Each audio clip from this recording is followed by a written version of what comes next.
All right, CIRF number 464. CIRF stands for Collective Influence Report and Forecast. I'm Chris McCleary, your host. Are you ready for a Aquarian full moon with a grand air trine and a kite? I can't wait to show you this week. It's going to be big and powerful, and then obscured by all this really magical mental shifts and enhancing of a collective consciousness. We'll have Venus and Jupiter going conjunct, so that's exciting. A lot of cool things this week. So,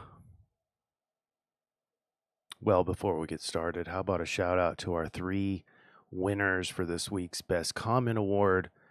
Big shout out to Zen Yeti, John Doe, and Druiduation.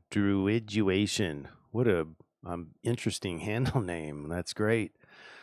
And thank you. And by the way, like the comments, even though we're not getting like a new flood of new tribe members and discourse and conversations, the comments are getting more and more like insightful, philosophical, poignant. So thank you everybody. And well, let's just keep moving on. Let's just get right into it. I'll show you the slideshow here in a second once I get through the astrology. We're going to triangulate for the influence, and then we'll triangulate for the solution. In other words, the recommended behaviors, and we use different sources for that. But here we go. Start big to small in the eclipse cycle. This is Tropical Astrology. We're in the eclipse cycle ruled by Aries from March 29th of this year. We're in our last full moon before an eclipse. All right, so the next full moon in Pisces will be a blood moon lunar eclipse. Then we'll have the solar eclipse on September 21st, and that'll start a new eclipse cycle. But let's get back to it. We're currently in a Leo lunar cycle. And in each lunar cycle, we have a first quarter moon, then a full moon, and that's where we are this week. And then we'll have a last quarter moon, and then Virgo.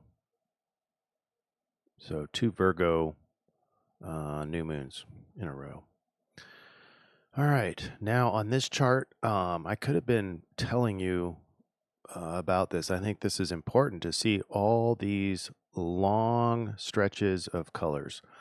These are all the slower planets, and they represent the mini grand trine. And it's green, meaning good, meaning beneficial energies. And the reason why these colors are so strong all the way across is because the orb is so tight. They're all at the very beginning of their respective signs.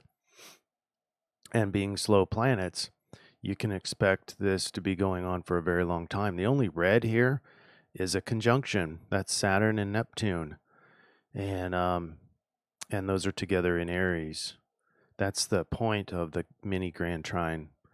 And the other points are Uranus and Pluto, creating massive change. And with all those sextiles, 4 of them to be exact in this mini grand trine, it's about opportunistic change. There's a lot of change happening in the background.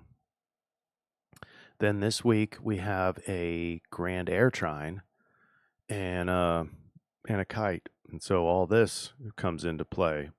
Then we have the full moon down here. Then we have Venus and Jupiter going exact in Cancer in a conjunction. So I find this chart to be not complete. It's missing the Jupiter and Venus, and that would be a much shallower but high kind of a mountain curve, kind of like this full moon, but it's the full moon comes in plus or minus 24 hours of Saturday and then trails back off. But this is basically Aquarian type of unpredictability. Unpredictability is not so Aquarian, that's just the full moon. As the full moon gets fuller and fuller, the unpredictability goes up. Then you put in the archetypes of Aquarius, and you get disclosure and um, freedom, rebelliousness, knowledge, thinking. And then we have the Grand Air Trine, marks the big part of the kite. Can't wait to show you the kite because it includes this mini Grand Trine we've been talking about. And that's it just climax. I'm going to show you 2 of the 3 legs of the Grand Air Trine are going exact this week. And so that's going to be very early on. Maxed out Grand Air Trine, really into mental, cognition, communication, all the air sign stuff, getting along with each other. And with trines just denotes a really beneficial time period of those energies. Thursday the 6th. So big picture, going big to small, biggest energy of the chart is the sun. Sun is in Leo, so is Mercury retrograde. Oh, by the way, like normally big news, Mercury going station and going direct is normally big news. That's going to be happening this week, but it's being shadowed by all the things I just talked about. So Sun in Leo, Mercury about to go station, and we'll stay in Leo to do that. We have then the waxing gibbous moon. We're getting ready for a full moon. That'll be in 3 days, Thursday, Friday, Saturday, a couple days. And then we have the mini Grand Trine. So this is the bottom part of the kite.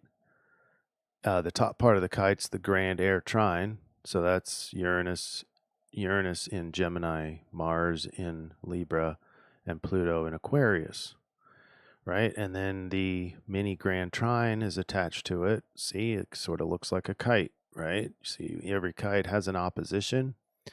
And this is Mars just new into Libra, starts to make this real tight opposition to Aries, Neptune, and Saturn. And so there it is. You have this opportunistic kite. And the top of the kite is Mars, and Mars is going to be carrying out because it's the yang aspect in the very physical form. It's our ability to get crap done, and we're going to be carrying out justice and equality, and that's in service of Aquarian transformation and cognitive overhaul, right? All air. But then you have this fueled by, so like imagine, see a Grand Air Trine. What do you get when you have air and then fueled by massive fire, Saturn and Neptune in Aries? You get higher, and you get way out there. You might even get like it blows up, right? Now, none of these, you're not going to, I can't say either way whether or not you're going to see headlines regarding any of these, right? But you're going to, if you tune in to these energies, you'll feel it. It might take some time. That mini Grand Trine, this bottom part of the kite, is going to be here for many years. And you're even going to see Neptune and Saturn retreating back into Pisces and then go direct again. We're going to have this same discussion. It's crazy. Uranus will go retrograde and go back into Taurus and then go direct, and we'll have this same conversation as well. All right, so let's just talk about the kite today, Thursday the 7th. The axis fueled by fire element, the conjunction in Aries, will inspire, demand personal responsibility, and see glimpses of our highest potential, ideal self. The disciplined, ideal, best form of ourselves will fuel this Grand Air Trine. I mean, I'm talking, this is big energy. and we're getting ready for a full moon in Aquarius.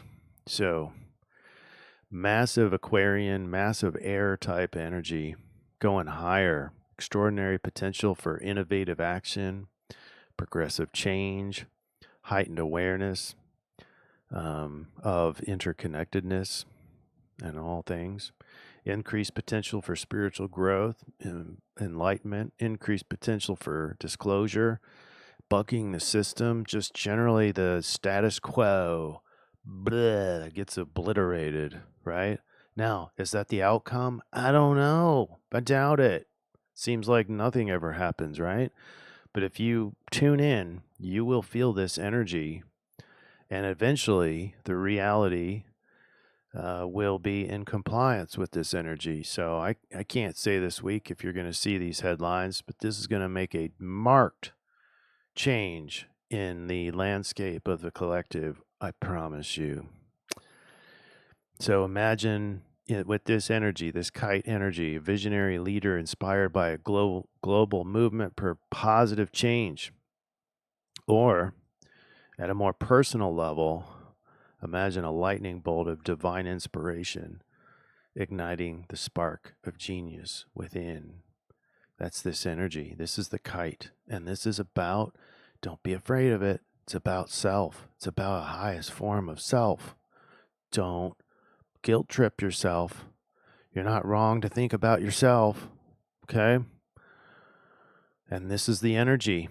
This is the quintessential part of the fire getting introduced into the air. It's like a hot air balloon. And it's a kite. All right, so feeling a profound sense of purpose and destiny with this energy, experiencing a powerful urge to break free from limiting beliefs and even any type of structure that keeps you confined, feeling empowered to create significant, lasting change for yourself, and in doing so, changes the community, the world. All right, so welcome to this week, right? Friday the 8th, this is where already the Grand Air Trine is going exact, one leg of it. This is the Mars-Uranus aspect, or trine. Electrified changes, especially in the way we think, process information, and it helps inform Mars about what needs to be done to bring about Libra things, homeostasis, balance, justice, harmony, beauty, aesthetics.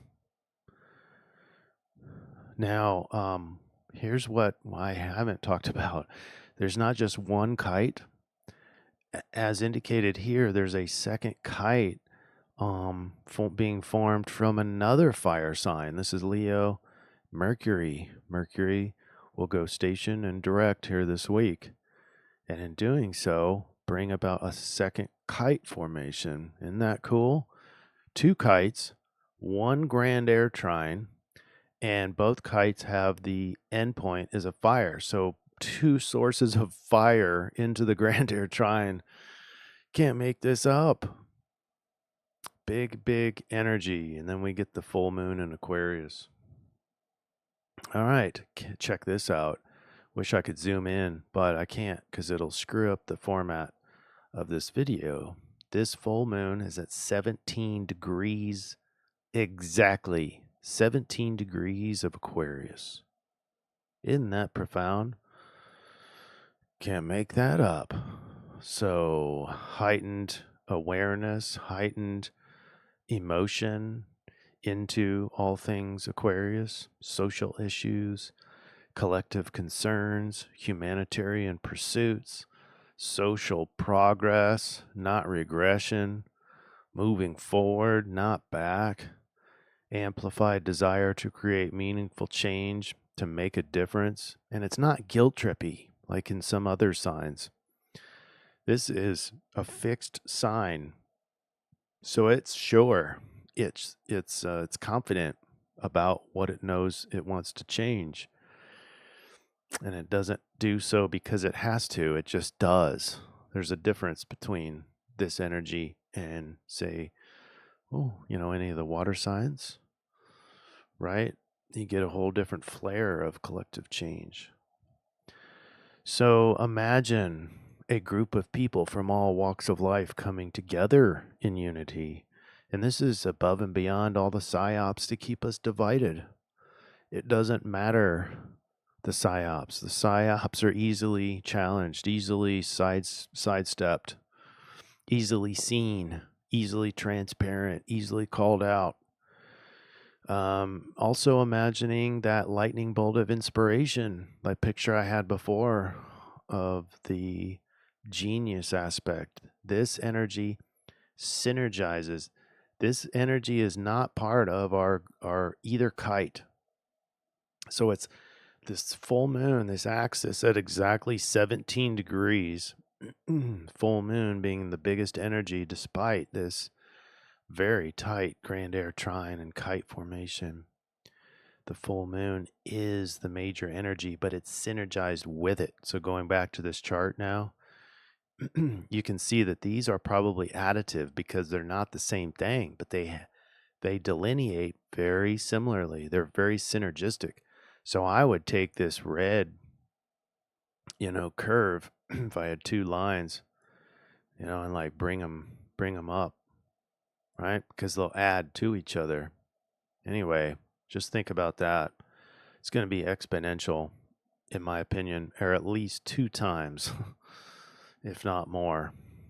That's Saturday the 9th at exactly 17 degrees. Crazy. What did I miss here? On a full moon, it is good to have a ceremony and maybe sacrifice things. So here's some ideas of things that you could probably sacrifice or be willing to. If you're overly detached to things, maybe you don't give a crap about anything happening in the collective, or if you've given up, you could probably sacrifice that and start to, contemplate humanitarian progress or whatever. Maybe too much rebelliousness. Any of the extreme Aquarians, overthinking, if you're an overthinker, that would be a good thing to, or consider to sacrifice. And then maybe just mindfully think or plan to think. Have a time limited types of thinking sessions, or maybe too much emphasis on collective change, or too attached to that idea. That would be a good thing to sacrifice or consider sacrificing. And why do we do that? Well, because full moon with full illumination, it doesn't put out, it just reflects, it soaks in. So it's the big vacuum cleaner. You want to give something up, boom, give it up to the full moon. That's why that's the old wives' tale for parasites. Best time to do a parasite cleanse is at the full moon because it's got that sucking action, that detox action. So all the unhealthy things, give them up to the full moon. If we had an archetype on this full moon at 17 degrees of Aquarius, it'd be the visionary, humanitarian rebel, the innovative change maker. Okay, and then here's our second leg of the Grand Air Trine going exact at 2 degrees 13 minutes, Mars and Pluto. It's a powerful drive to transform relationships and partnerships, greater courage to challenge the status quo, advocate for change. These are the two power plays. The Pluto is control and power on the inside, the subconscious spectrum. And Mars is the outer, the action power, the overt power. Pluto is the covert power. But it's a powerful force for change when you've got this trine. And added into it, you've got the fire from Mercury on its kite and Neptune and Saturn on its kite, feeding into this grand air trine. Just unbelievable energies within 24 hours of the full moon in Aquarius. So think of a skilled diplomat navigating complex negotiations with ease and grace. Powerful force for dismantling outdated structures and building new ones. If you don't see it in the headlines, you're gonna see the writing on the wall. You're gonna have that feeling that it's about to. And yeah, I know we're all tired of it's about to happen, but you'll feel it if you tune in. Promise. And Monday, the 11th, Mercury, here it is, starts its direct. Oh, by the way, the station, Mercury station, happens here. That's why I had it circled at 1:38 p.m. on Sunday, the 10th. And that's before this. That's after this chart. So Mars trine Pluto happens at 7:28 a.m. Central Daylight Time, and then at 1:38 p.m. Mercury's going to go station. And station is this is really going to be the gateway to more prideful thinking, clear, very creative thinking, because Mercury in Leo, very leadership minded, very wants recognition, but it clears up, and it's a big emphasis on mental processes in Leo because it doesn't move relative to the planet Earth. It's station. And then it'll go direct. Mercury goes direct at 3:09 p.m. Monday, the 11th. And everything now you can see is, well, not everything, but all the grand air trine oppositions and everything is starting to age out. Still strong, because we're looking at 3 degrees of for Mars, 1 degree for Uranus, 2 degrees for Pluto. So it's still pretty strong. It's waning out. So the Mercury KITE is waning, but what's not waning and still waxing is this mini grand trine. Mini grand trine is Uranus, Pluto, and Saturn, Neptune. But Mercury direct, talking about that in Leo, renewed clarity and communication. Self-expression is heightened, advanced creativity, ability to think outside the box, especially with our 2 sextiles. Heightened self-awareness, personal identity. This is the master orator captivating an audience. Captivating an audience with words that just come right out boldly, exuding confidence and charisma. All right. And then this, on any normal week, this is not a normal week, but any normal week, this would be the dominant force. Venus and Jupiter going exact in Cancer. Haven't been able to talk any part of it because it's been developing all week, but it goes exact at 14 degrees 4 minutes on Tuesday the 12th. In the wee hours of the night, 12:29, 12:30 a.m. This is expansive love, expansive affection, heightened appreciation for beauty, harmony. Remember, Venus in Cancer is really cares about relationships. And the other aspect in finance, so you got Venus is like your,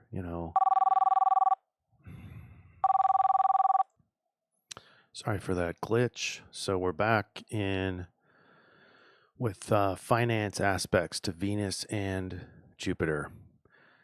Venus is like the local money, personal finances. Jupiter is more of like family wealth, maybe inheritance, but those come together. So you have a complete picture of money.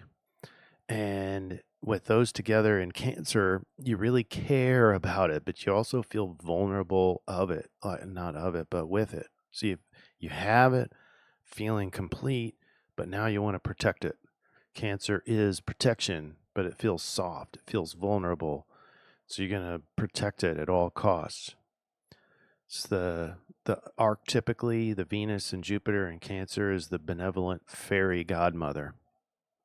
Just doing good, just seen as doing good, appreciating the beauty, even in the smallest things, deeply connected to the emotions of others, bringing wisdom in the aesthetics of things.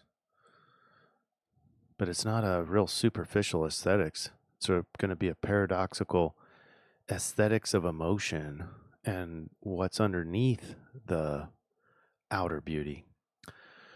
All right, and then we wrap it up on Wednesday, the 13th. It's just really aging out for the most part. We're at about 2 degrees, 2 to 3 degrees with the Mars aspect, and but still, pretty strong. Both kites are here. Now, with our I-Ching readings, we had hexagram 31 with change lines 5 and 6. And this really speaks to what we talked about with the Venus and Jupiter. It's mutual attraction. This hexagram speaks to the power of mutual influence, how one is moved not through force, but through gentle resonance and alignment of inner feelings.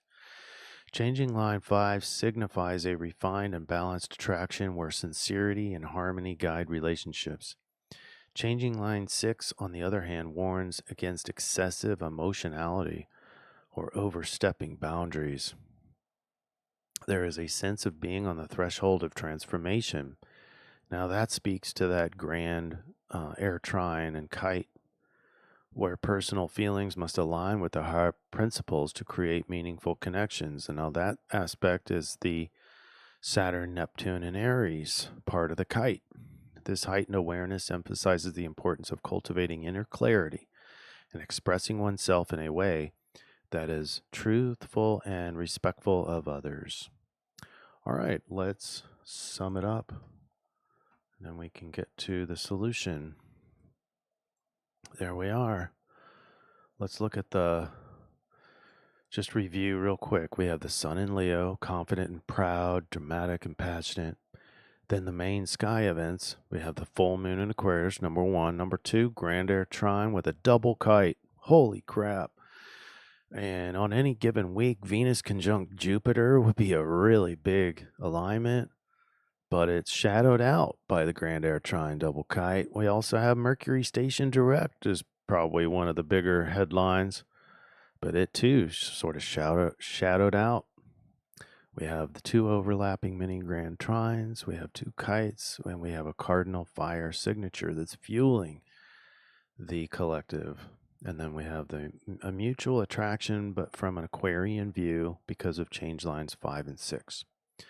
So here is the suggested influence, the influential overview. This week brings transformative astrological forces, a grand air trine energized by an Aries-based kite formation and a Leo-based kite formation sparks profound mental clarity and a sense of destiny with confidence and charisma. Limiting beliefs begin to dissolve, creating fertile ground for really positive change. The full moon in Aquarius inspires humanity to rise above, urging breakthroughs and disclosure, freedom from manipulation, and innovative solutions for sustainable living. Adding to the cosmic shifts, Mercury turns direct, enhancing communication and progress, while a Venus-Jupiter conjunction amplifies love, abundance, and optimism. Together, these energies invite us to embrace personal growth and collective evolution with renewed sense of purpose and vision. All right, hang on. The most important aspect we're going to talk about next is the solution. We're going to talk about the solution I-Ching 56, the Wanderer. Yeah, it's a purposeful typo, but we're talking about being adaptable, explorative, detached. And then we have the Rave Mandala. We'll look through that. We have the full moon. And we have Sidereal Capricorn. Let me show you where all these things are derived from. Don't go anywhere yet. And here's the Wanderer. This is the I-Ching when we put in the change lines. We get 56. Embrace the mindset of a respectful stranger passing through unfamiliar territory.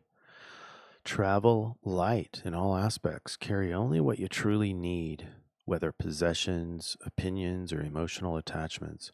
Keep your demeanor modest and observant. Listen more than you speak. And when you do speak, let your words be few and carefully chosen. You should maintain your dignity without asserting dominance or seeking to establish permanent influence in any situation. Preserve your resources carefully. Perfect match to Venus and Jupiter in Cancer, right? But even though the I-Ching clearly all over the Venus and Jupiter alignment, we go with the biggest energy of the week, and that's the full moon in Aquarius. And it has nothing to do with the kites, but it's totally synergistic with the Grand Air Trine. I'm telling you. At 2:55 a.m. on Saturday, the 9th of August, we'll have a full moon at exactly 17 degrees, 0 minutes. That puts us into the Rave Mandala 13, gate 13, and we have Sidereal Capricorn. That's where we found the Capricorn for our solution. All right, let's talk about the Rave. Basically, Gate 13 is the fellowship of man. That sounds like a very social gate. This unlocks by the full moon. What's the name of this channel? It's the channel of the prodigal, the design of a witness, the channel of the prodigal. And it is in the throat chakra. So go look and see if you have it activated. But all of us will have this 13 line 5 activated. Now I have also line 4, because it's really interesting is this is probably the first time in CIRF history where the dominant energy will unlock not just one but 2 of our lines, because it's right at 17 degrees exactly. So that's the transition point right before 4 and 5. And so it unlocks both of these. Number 4, line 4 is fatigue, the point of exhaustion eventually reached when one is too tired to fight. The renaissance that comes with truce and its eventual reinvigoration, openness which leads to exhaustion and the need for silence. Emotional exhaustion, appeasement, and withdrawal, a role where openness is a vulnerability. But after the line, then, what becomes dominant is the savior. That's line 5, the ability to overcome all obstacles for the betterment of humanity. The charismatic genius who can find a role for everyone, the listener that has a gift for finding a role for others. Do you know these people? I know a few of them, a handful of them. They're like networkers, but they are also masters of finding the talents of others, finding their specific talents for others. But without that, it does no good. That's all Neptune in the increment. You need a little bit of Jupiter in the decrement. It's called the able administrator. Given the extreme positive nature of this position, mundane application is rare. The listener whose gift for finding a role for others is practical, hint, hint, practical and suited to administration. So it's not just ability to get this person with their highest trait or role. It's about telling them exactly how to do it. So in a practical sense, it's also assigning them to maybe the position or whatever. But the point is, it brings the increment or the connection between their role, their correct role, into their action is brought in by Jupiter. Okay. All right. So you can go research that. We have the increment. So just basically the increment in Neptune, so ruled by Neptune, and should be invoked when vision and inspiration are needed to organize people and see their potential. When we have a full moon in Aquarius, this is a very important aspect. So it's like a musical chairs, but instead of losing a chair each time or one person gets kicked out, imagine this musical chairs is when the music stops, there's enough chairs for everybody, nobody gets kicked out, and just magically everyone's in the right chair, the right chair for them. And so now they get to play their part in life. So hopefully when this gate unlocks, you either be the one telling people what their role is or suggesting it to them, or you'll be receiving it. Maybe both. But that's the Neptune part, is imagining the best role for other people. And then Jupiter is the decrement and should be invoked when practical organization and administration are needed. In other words, if we just have ideas about where people should be or what they should do, it does us no good. We need some Jupiter to tell them practically how to go about starting it or where to go and how to use their skill. It's practical wisdom. All right. Let's go to our summary slide. And the only thing I didn't talk about was the Capricorn sidereal. If we're going to behave in a Capricorn manner, we want to make sure that we do all these other things practically, diligently, patiently, ambitiously, methodically, responsibly, strategically. So we're going to triangulate these four. Be adaptable and explore. Be mindful of your surroundings and prepare for an uptick in unpredictability. Massive unpredictability, because it's more than just the full moon. It's that grand air trine with Uranus and Pluto on the corners. Perceive and connect to people at deeper levels than the outer superficial. This is coming from mainly the rave, but also the wanderer. And yeah, so underneath it all, underneath the superficial, they have needs, they have unconscious needs, they have conscious needs, they have values, they have aspirations, they have unique gifts and talents. And so imagine their potentials. Be a leader that offers them their collective role. However, don't use guilt trip, don't manipulate. We're not in here to push them into their roles. We're just suggesting, because it's going to unlock for all of us. That rave gate is going to unlock, and you'll suddenly have this weird sense of able to find people's talents and then suggest it to them. Number 3, be independently responsible, resourcefully ambitious, and strategically flexible. That was combining number 1 and 4, the I-Ching and Capricorn. Detach yourself from other people's expectations and lay down your own goals and standards for this week. Socially, it's very positive for social engagement. Of course, that doesn't mean you have to be social, but if you're weak in the social area, this would probably be a good week to knock that out so that you stay in balance. Plus, we need to be the wanderer. Wanderer is being curious, learning, kind of melding your way into this change. And what better way to find your new role in a changing humanitarian scape than going out into the world and sort of being guided to your new role. If you're going to have a different role, then you'll be told, hopefully, about it, because that rave gate will unlock. All right, that is it, everybody. This is the CIRF number 464 playbook.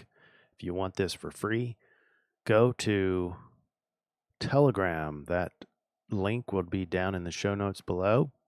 And you don't have to give your email or anything else. You just take this playbook and read it frequently. You can put complaints on it. You can find typos on it if you'd like. If you're the Virgo type, you can give me feedback.